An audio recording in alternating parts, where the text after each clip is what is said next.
Hey there everybody, it's Mark Curley. I'm back with another how to draw video. Back in January I had done this video about how to draw a realistic manga face. It was a boy that time, so this time we're going to do a girl.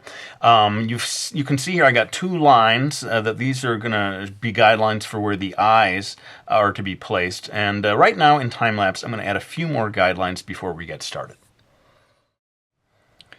Alright, so you can see I added some additional lines down here. This line is going to be for the bottom of the nose, this for the mouth, and this last one for the chin. Now, bear with me, I'm going to add just a few more guidelines because drawing a realistic face requires real precision. So, again, in time-lapse I'm going to add a few more lines and then we can finally get into the actual drawing. Okay, so you can see I added a vertical line here for the edge of the face, some vertical lines here that are going to help with placing the eyes and the mouth, and over here a diagonal line that actually is going to help me find the edge of this eye as well as the edge of the nostril. Now, you can hit the pause button if you want to try to replicate these guidelines. If you hate guidelines, just skip it and let's get into the drawing. But I'm going to refocus the camera now so that you can see the details of the eyes as I draw them. Alright, so I'm going to go ahead and drop in this first eye here using the guidelines that I had placed initially. This face is going to be a 3/4 view. She's sort of turning away from us but looking back at us, which I find is sort of a very attractive pose. And you see it a lot, actually, in manga. So I'm creating a sort of a almond shape here, a sort of classic almond-shaped eye.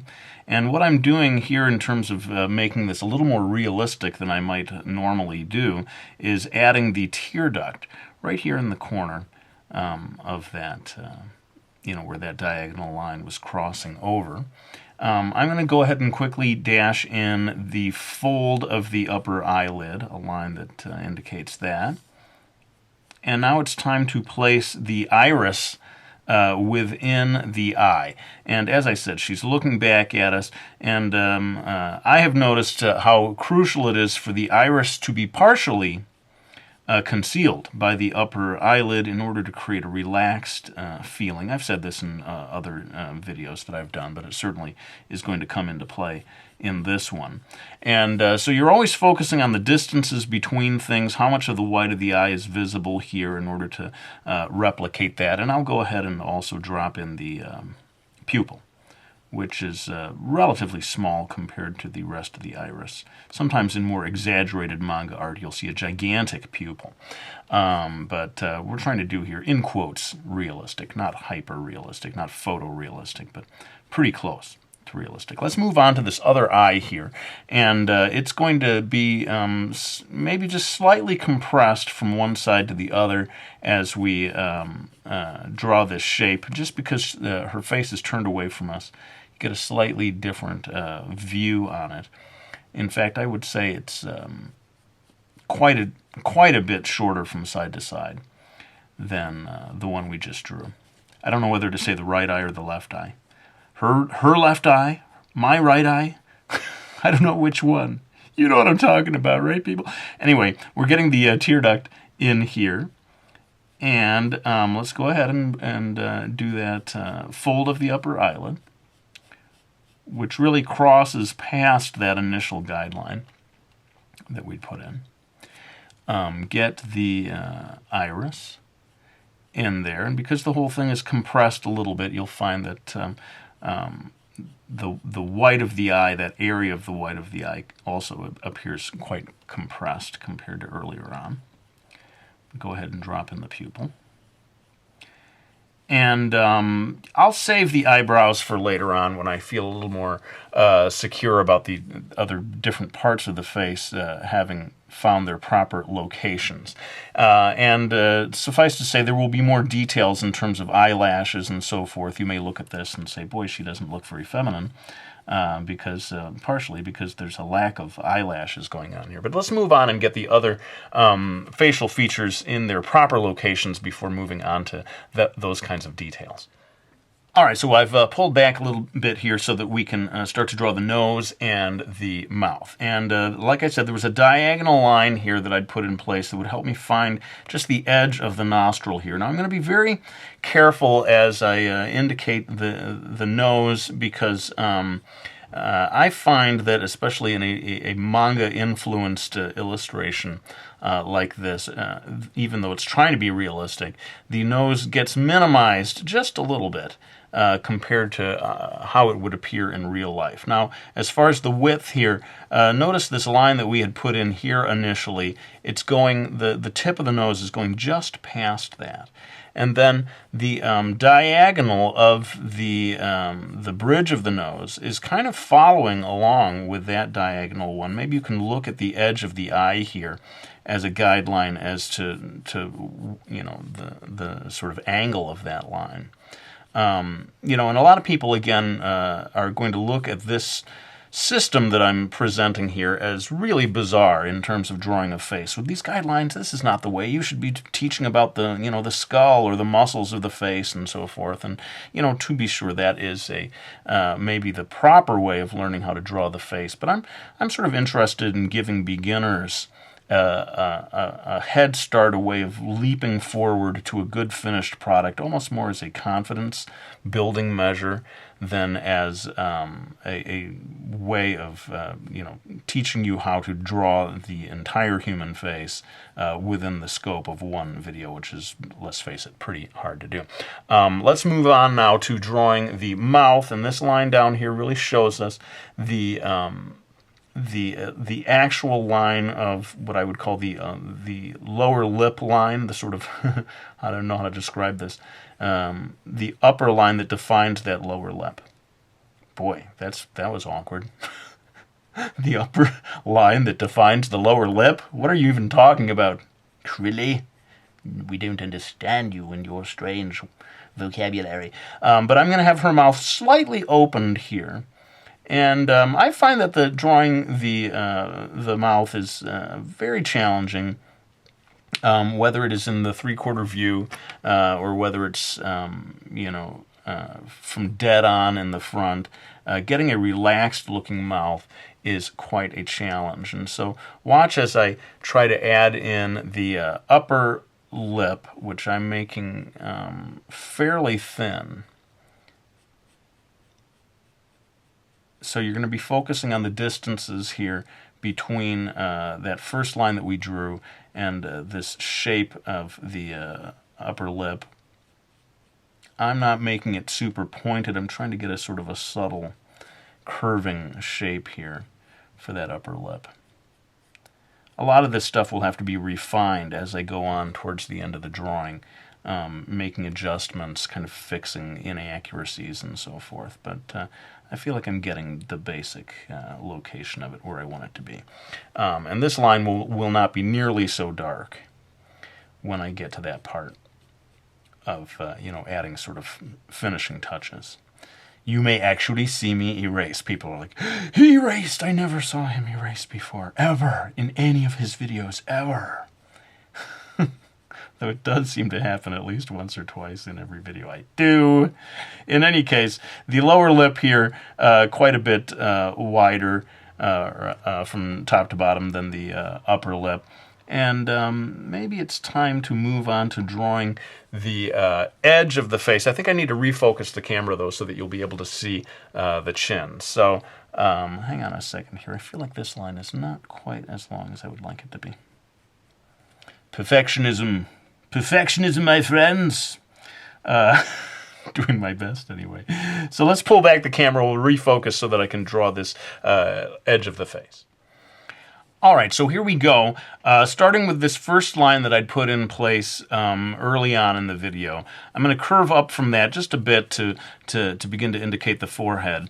But the main job here is to get the curve of this cheek line to come straight down and then begin to curve away from that vertical line and begin to curve back toward the mouth. Now, you can pay attention to the distance between the nose and that line there. You could also pay attention to this sort of triangular shape that's created there. And also, you're heading down toward the mouth, and there's quite a very narrow gap there as it passes just next to the mouth, then begins to curve away just a little bit. How do you like that? Just a little bit. You don't necessarily have to talk that way as you draw. In fact, I would advise against it, because your friends or parents or anyone nearby will think that you are completely insane, just as my wife probably does when she hears me making these videos. So I'm kind of reshaping this line, trying not to get too exaggerated with the chin, but there is sort of, as the cheek line comes down here, just a tiny little, almost imperceptible change in direction as the line curves around towards the chin and heads along onward into the rest of the jaw. Now, I feel like I've taken my time going line by line with a lot of this stuff. As we move toward the finishing touches, I am going to have to break down and do some time-lapse. I know some of you hate the time-lapse. They're like, Mark, will you please just make it an hour-long video so that we see everything? Other people, though, and I say this again and again, but a lot of people, they see a video that goes on for 20 minutes or whatever, right in the lower right-hand corner of the thumbnail. 20 minutes? What, man? You think I got money? I got time? Time is money, man. Just give it to me fast. So I'm dropping in the eyebrows here. You want to pay attention to the distance, of course, between the eyes and the eyebrows. When the face is turned at a three-quarter view like this, the placement of the eyebrows shifts just a little over to the right. I'm going to follow away from this line of the upper bridge of the nose to add the other eyebrows. The other eyebrow, I should say. Her left eyebrow. My right eye. No, it's not my eyebrow at all. What am I talking about? But it is over on the right-hand side of the page. And we're pretty much there in terms of the basic lines of the face. Now, what I want to do at this stage is quickly add the eyelashes. I'm going to refocus that, and that may be one of the last things that I can do real time before I start moving on to the final polish that will finish up this illustration. All right, so those of you who are looking at these eyes and saying, boy, she does not look very feminine, of course, the eyelashes play a big part in adding that femininity. They're curving away. The eyelashes are curving away to the upper left here on this side of the eye. As we get to around the middle of it, they will begin to come straight at you, and so there's sort of a vertical up and down thing going on. And then they curve a little in the opposite direction. And the same kind of goes for the lower eyelashes, although I find that they are mostly going to be over on this one edge of the eye, the sort of left edge. And as they come across here toward the tear duct, they just sort of trail off. You don't see them so much. I may need to erase. He's erasing. Yes, he is erasing. This whole area in here is, requires great subtlety. And I find myself often sort of getting it wrong and having to readjust to get it right. Now, I have in my other videos done a lot of times this whole process of drawing the iris, so I don't want to spend too much time on this, but suffice to say, a single highlight on one side helps to give the feeling of a shiny, I don't want to say glassy, because that sounds sounds like a zombie. She's got glassy eyes. But you're trying to create this effect of light shining off of the surface of the eye, and that effect is largely achieved by way of that highlight. Again, those people who have been watching my videos, what is this, number 93? It almost feels like I have taught this 93 times. It's not true, but this whole thing about drawing the iris and achieving this glassy effect. You will certainly see this explained in greater detail in some of my other videos.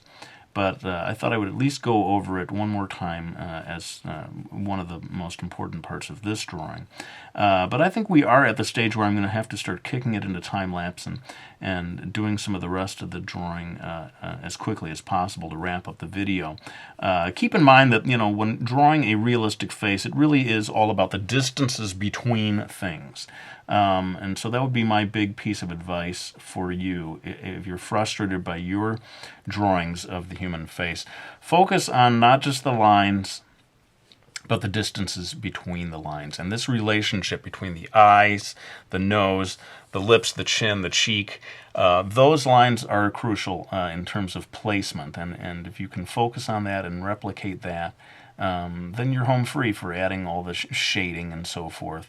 But if you've got those lines in the wrong place to begin with, all the beautiful shading and coloring in the world is not going to save your drawing. So that's kind of why I tend in these videos to focus on the line placement, because that's really the foundation of the drawing. Very often I end up speeding through, sadly, the shading. But I do need to make some videos in which maybe the lines are already in place and then the whole focus of the video is the shading. Okay, enough of me babbling on about things. Let's go ahead and kick it into time-lapse to draw this other eye and do some of the final line work that will finish off this drawing.